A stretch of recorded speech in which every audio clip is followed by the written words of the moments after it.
Саран охин их дэлхийгээ даган сансрын замаар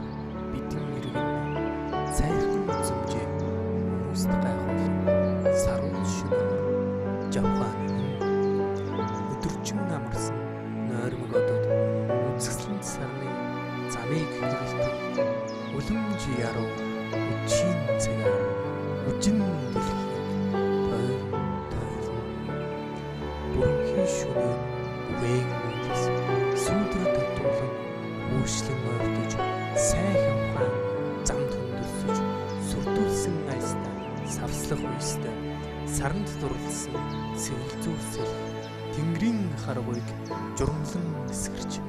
сүрдүүлж асан согтуу сэвүү